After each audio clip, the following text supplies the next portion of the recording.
Hi friends. Yes, I'm still very pregnant. Have not given birth yet.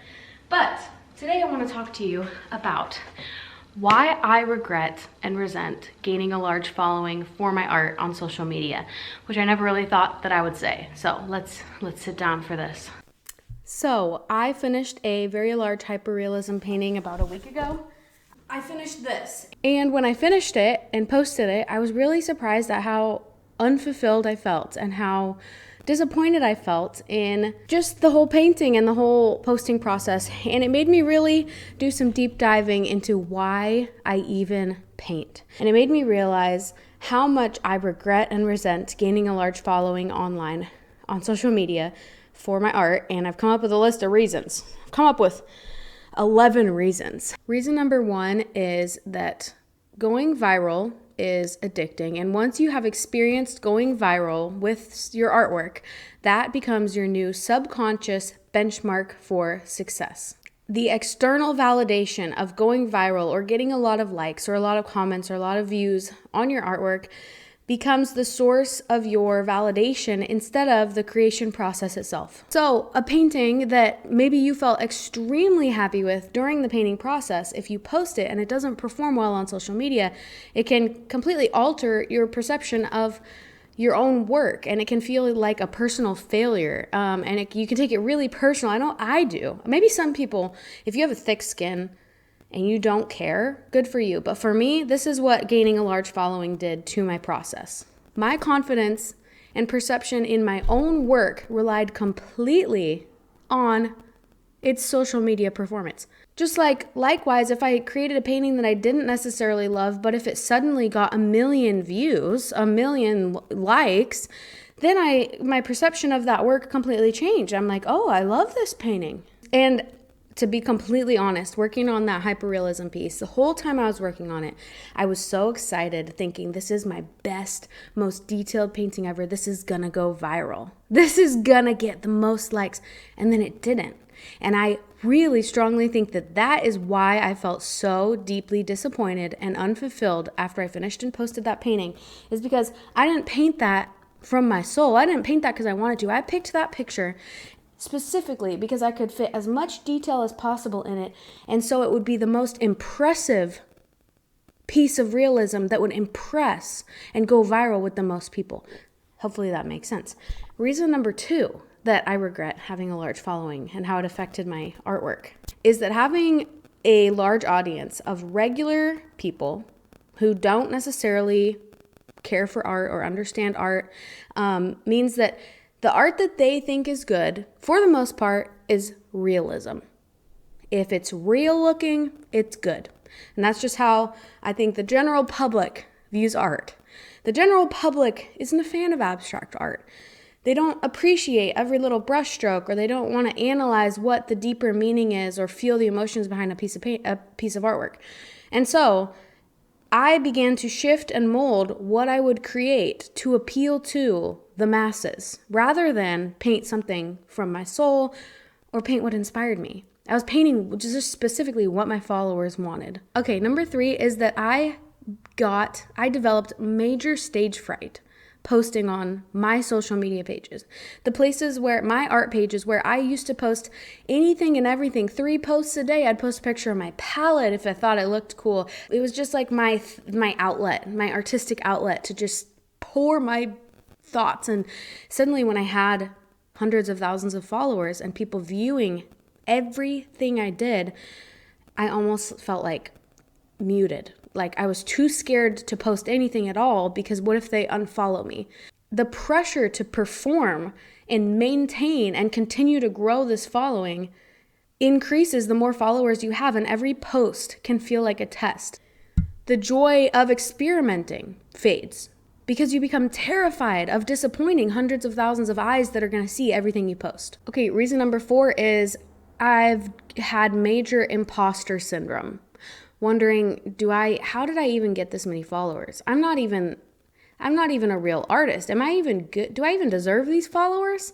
I'm nowhere near the level of other artists. I don't even have a style. And this imposter syndrome paralyzed me more, boxed me in more, which leads me to reason number 5, which is that When you have a large following and they expect a certain thing from you, you can feel very trapped and boxed in to one art style and to never explore, never create, never evolve because you're just terrified of losing your followers or not performing well, like reason number one. If your entire source of fulfillment in your artwork is external validation of what other people think of it, you're never going to explore and try something new because that's just too unknown. You don't know how they're going to react, and it's terrifying. Also, when you have a lot of people commenting, saying, oh, I love this painting, do more like this. You should do this, you should do that, you should do this. It would be cool if you did another portrait underwater, but like this. The desires of your audience can become louder than your own instincts and your own heart. I think this is especially true if you create art for a living, if you are reliant on your art and selling your art to make an income. For me, knowing that my income could go away if I stopped creating what people want, that was terrifying. Reason number 6 is everything I created was ego fueled. And what I mean by that is there was this sense that every new piece I created needed to be bigger and better than the last. I needed to keep growing. It's like I felt like I have to keep going. I have to do something better. Or they're gonna get bored. They're gonna forget about me. If I don't do something bigger and better, and if I don't do it soon, I'm gonna drop off and be irrelevant. Like that even matters with art. And so instead of going where my heart was calling me, I was looking for how can I create a bigger painting, a more realistic painting, and how can I go more viral this time than I did last time. I also acknowledge that in my life, I have felt insecure about being an artist, especially when it came to the opinions of other people in my life who weren't artists. And so having that chip on my shoulder, I've had this intense ego-driven desire to prove that I can be successful financially. And so again, everything I was creating was like ego-driven, like, well, this will show them, look, they're going to see that this painting sold for $5,000 and then they won't doubt me anymore. It's just so ridiculous. So much self-reflection has happened recently. Okay, number 7 is I kind of feel like when you have a large following on social media, you lose the privacy of that personal, intimate, sacred creation process because you have this urge to document everything. Always have the cameras rolling. What if I miss it? What if I miss the perfect clip? I gotta always be filming. And I have to post everything, which you don't. And I think that one of the most important parts about being an artist is just the free-flowing exploration with no pressure, nobody watching, just you, me, myself, my muse, my mind. It's like a form of meditation. And how can you meditate with an audience? How can you meditate on camera? It's not going to be authentic. It turns into a performance. When you're filming every brush stroke, do you brush differently? Do you paint differently knowing that these brush strokes are being filmed? Because I have literally caught myself trying to slow down a specific brush stroke because I'm like, how can I need to make this more aesthetic for the video. That's not how my creative process naturally works. You start painting for the algorithm instead of painting from your soul. At least I did.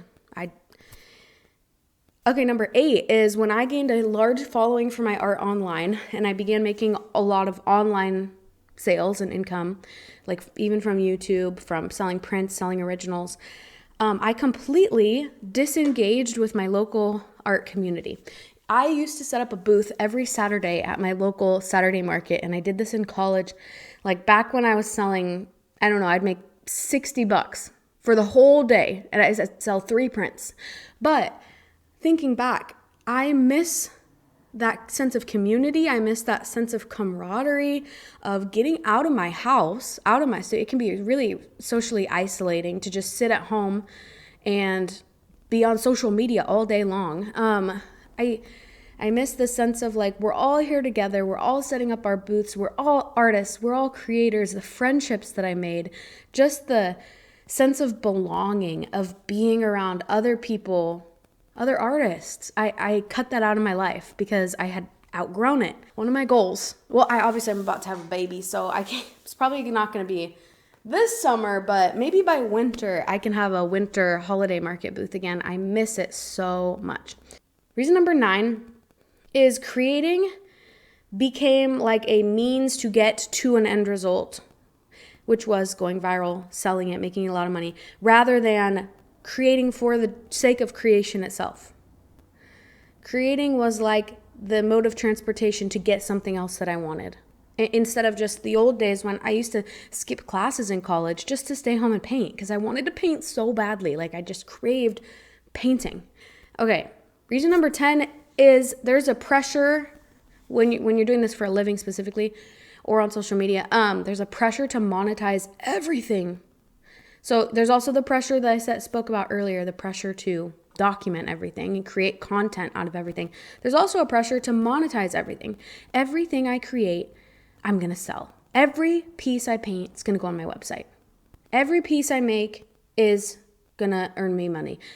And I think that totally ruined my enjoyment of the creation process. Because again, how do you paint from your soul when your goal is to make money off of it?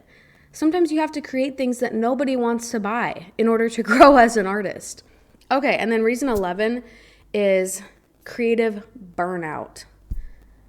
So this constant pressure to document everything, sell everything, monetize everything, almost turning art into a conveyor line business, which it can't be. It can never be. Or it's not like art. It leaves very little room for boredom, rest, quiet. These are all the ingredients. If you've ever read, I highly recommend reading The Imagination Muscle by Albert Reed. I actually did a whole YouTube video on this book because I loved it so much. Those are the ingredients that we need to have creativity and imagination. We have to have some empty space. You have to have time to think. You have to have time to look out the window and people watch instead of scrolling on your phone. You have to have time to just sit amongst your paints and your brushes and stare at the blank canvas and just let whatever is in your heart come out. And when you don't have that room, that emptiness for exploration and being creative, you can burn out from painting and being in your art process so fast. So, what have I been changing since I've made all these realizations? I just started painting every day. Like I was like, I'm going to start just doing a painting a day, a little painting. And I'm going to just play around with, I started realizing that the art that I stopped to admire, the art that I don't scroll past on Instagram, that I open and zoom in on every brushstroke, it's not realism. So why am I painting realism when I don't even like looking at realism? So I started paying attention, saving paintings that like really spoke to my soul. And I realized that is more of an impressionism style. And so I'm like, you know what?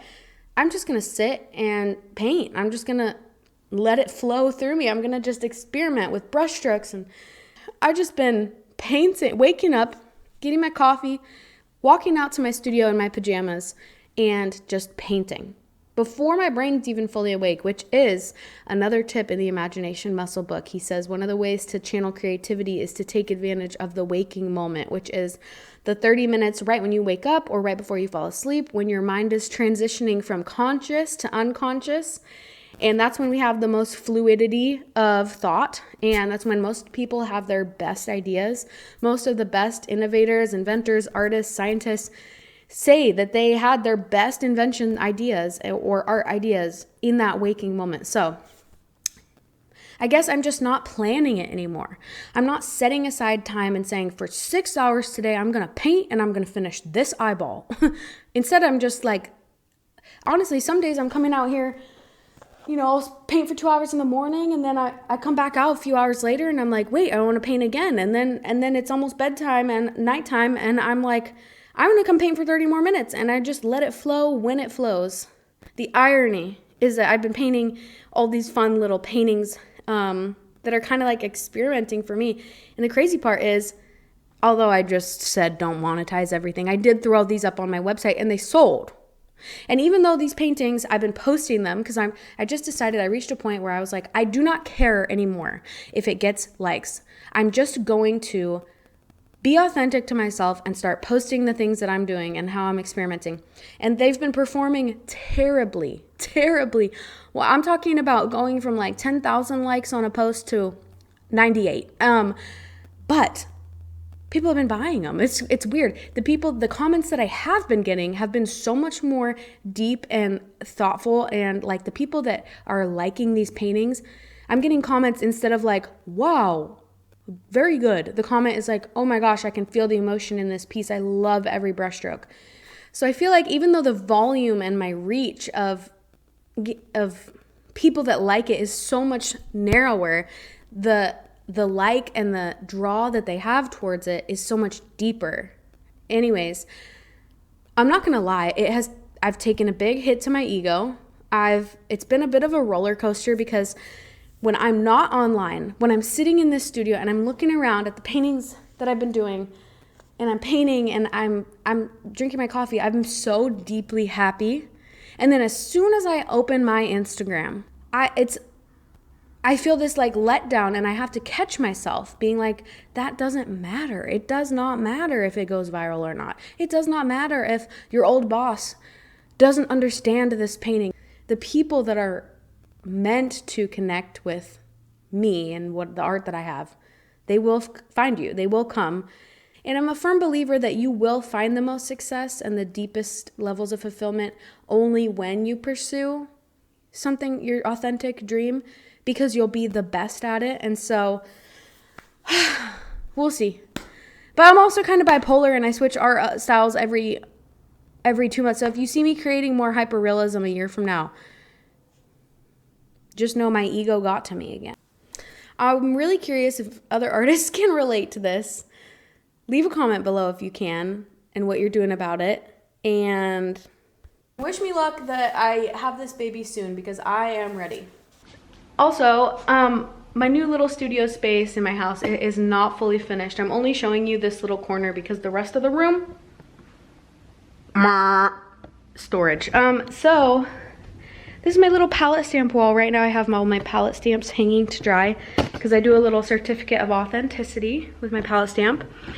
This is my little desk setup. I got my standing desk. This is the corner where I kind of sit and paint right now, and I got all my ridiculously messy, but see, it wouldn't be an art aesthetic if it wasn't really messy. Table, supplies, and then over here I have some paintings drying. Like, these two have already sold, and these are just, I've been doing like one a day. So yeah, guys, look at those brush strokes. I don't know if it, does for you what it does for me, but I love it. There's nothing I love more than the chunky brush strokes. And I'm practicing like less is more, and seeing how many shadows and colors and what dimension I can paint using as few brush strokes as possible, because I just think that's so fun. Well, I hope this video maybe resonated with you, made you feel less alone as an artist, if you can relate, or hopefully if you don't have a large following, it made you feel better about not having a large following, because the grass is always greener on the other side. So pursue the art that is true to your soul, and then I truly believe success will come. Bye guys, have a great day, go get creative.